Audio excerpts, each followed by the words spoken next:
역사는 기본적으로 끊임없이 재해석돼야 되고 무엇보다 예. 아까 케이스도 얘기했지만 이거 비교를 해줍니다. 증권을 얘기하면은 모든 그 애널리스트들은 그래프를 보면서 하지 않습니까? 과거의 데이터를 놓고 하는데 얼마나 효율적 데이터를 놓고 예측하냐. 모든 우리 인간의 사피엔스는 과거의 데이터로 미래를 예측하도록 설계되었다. 어느 누구도 과거 데이터 없이 해석하는 학문은 제가 아는 한 없습니다.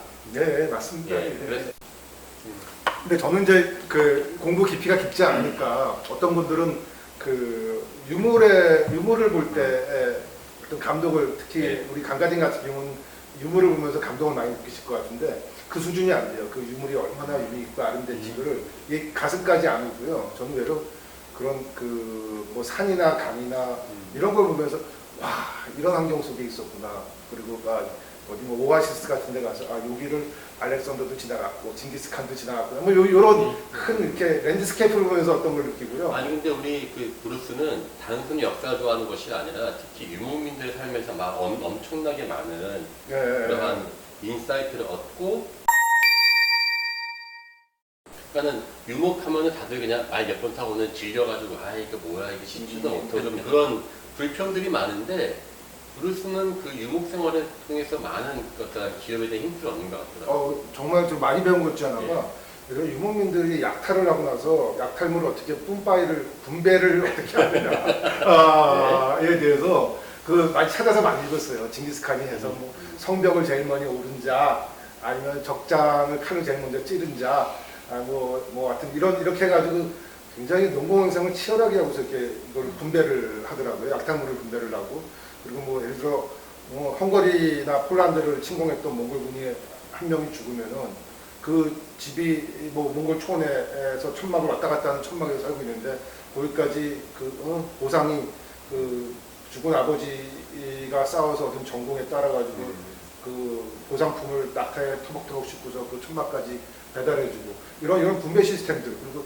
왜 사람이 일을 열심히 해야 돼? 왜 목숨 걸고 싸워야 되지? 이런 것들이 역사 속에서 동기부여나 이런 것들이 굉장히 많이 나와요. 그래서 그런 거 보면서 회사 경영에 많이 도입을 했고요.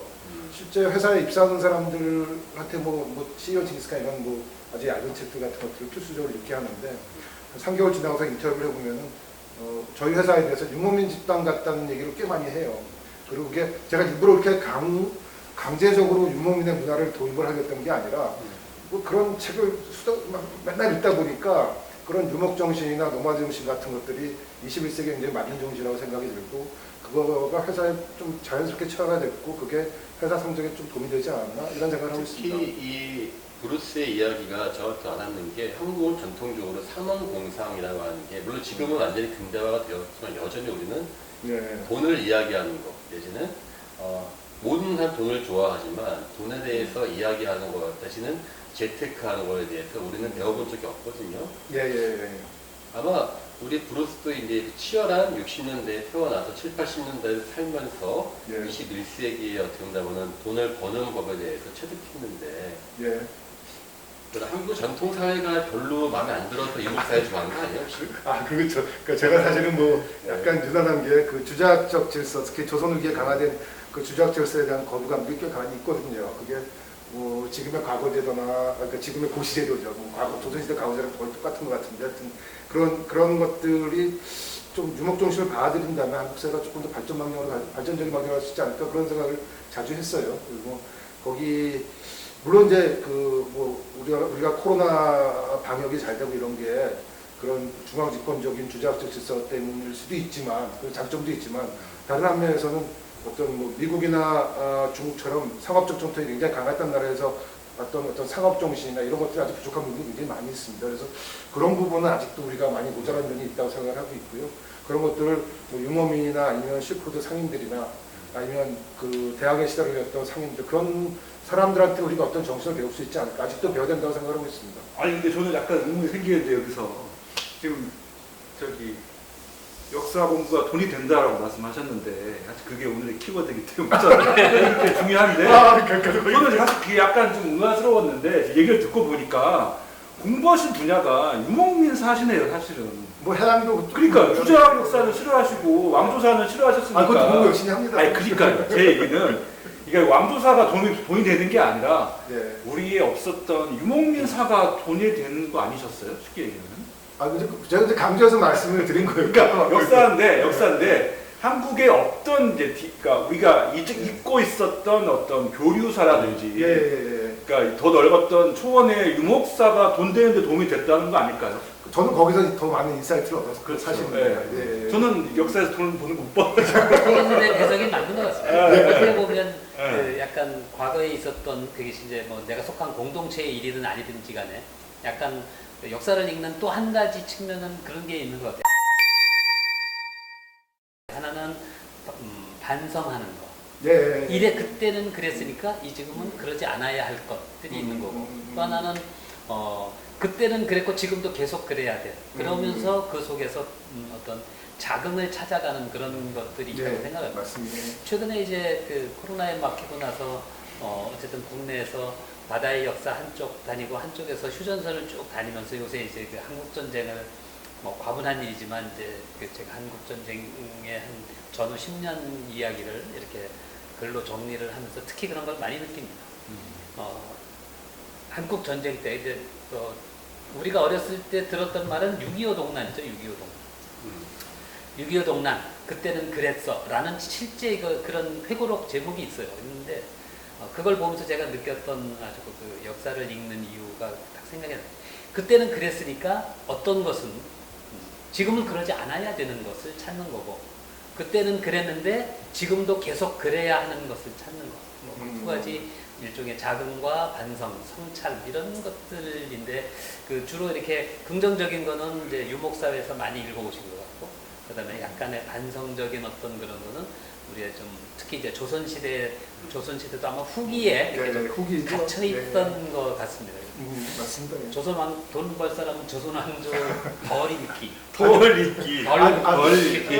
꼭 항상 모든 거를 이렇게 전에 후자 선생님이 했지만 한 번만 보지 말고 다른 건 보라고 저한테 얘기를 해준 적이 있는데 그 주작이라는 게 조선 전기까지만 해도 굉장히 건강하게 작동을 했던 것 같아요. 그리고 후기에 들어와서 약간 교조화돼가지고 좀 뭘까 세계의 변화를 쫓아가지 못하게 된 큰 원인이 됐던 것 같은데요.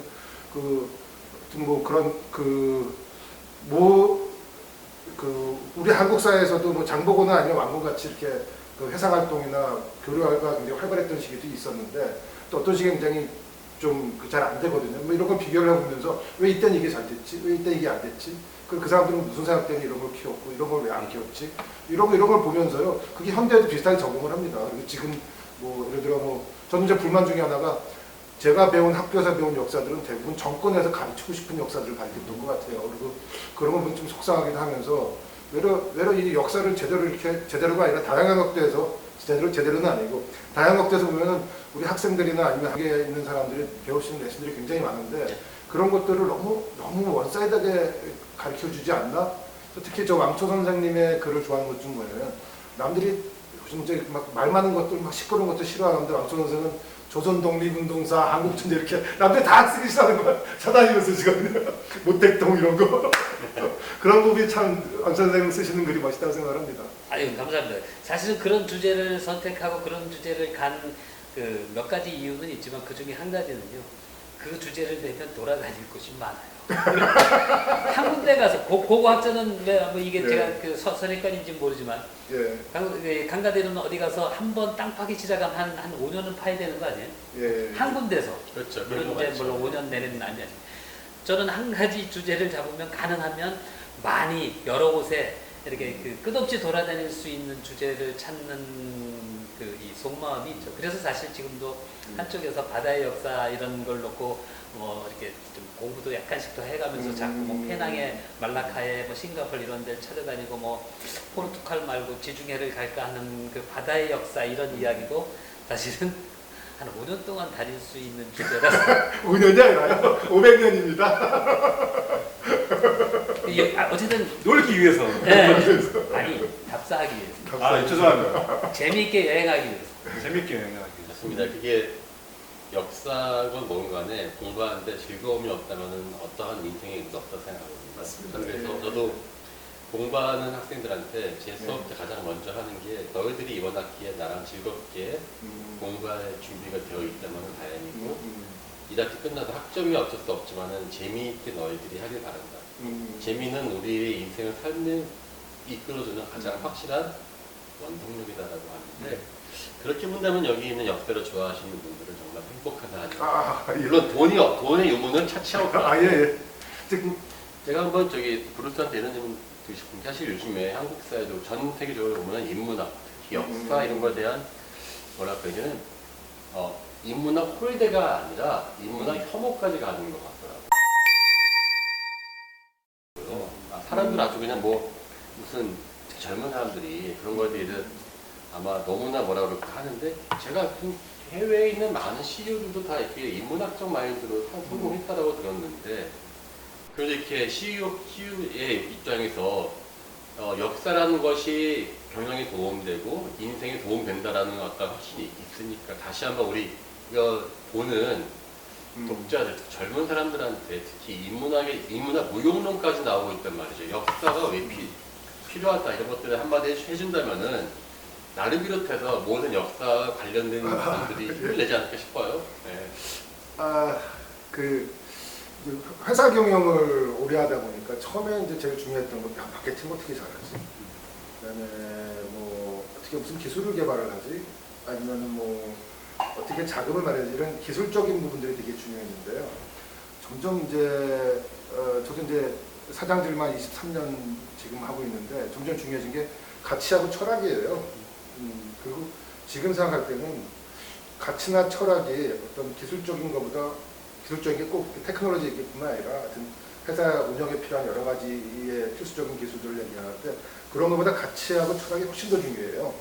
그래서 지금은 내가 가치하고 철학 그리고 이 기업이 100년 갈 수 있는 가치랑 철학을 내가 만들어야겠다 이런 생각을 많이 하고 그게 나한테 가장 중요한 미션이라고 생각을 하는데 그 가치나 철학을 하려면 정말 책을 읽고 인문학을 공부를 해야지 가치랑 철학이 생기는 아주 원초적인 질문을 매일 합니다.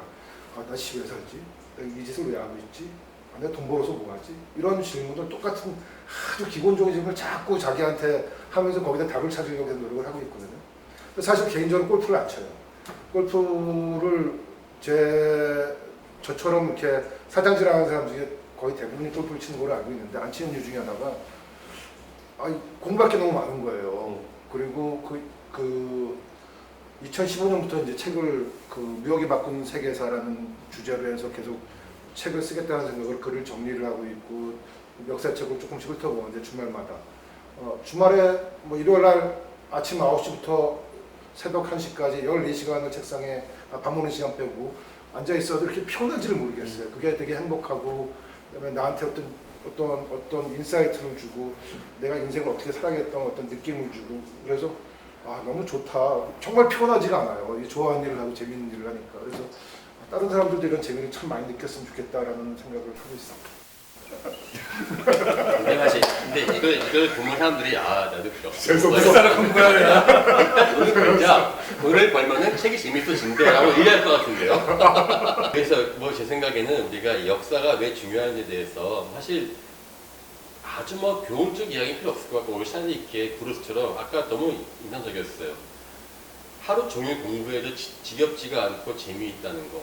저는 이 넘치는 끊이지 않는 호기심, 인간에 대한 탐구심이 역사에 대한 흥미를 불러일으켰고 그러한 인간에 대한 관심이 있는 자들은 돈을 벌 자격이 있다라고 말을 했습니다.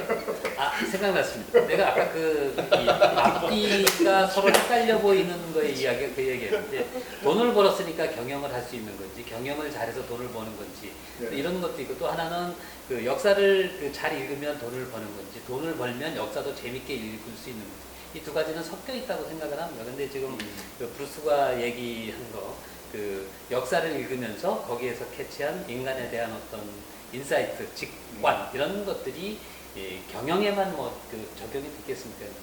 개인 인생이나 주변의 사람들 만나는 것 모든 것에 관련이 있겠지만 어쨌든 그런 역사를 사람에 대한 흥미나 이런 걸 갖고 거기에 대해서 조금 더 진지하게 이렇게 생각해 보면 거기서 생기는 어떤 직관들이 돈을 벌거나 돈을 쓰거나 또는 역사를 하거나 학생을 가리키거나 또는 스스로 배우거나 모든 것에 같이 이렇게 적용이 되는 것 같습니다.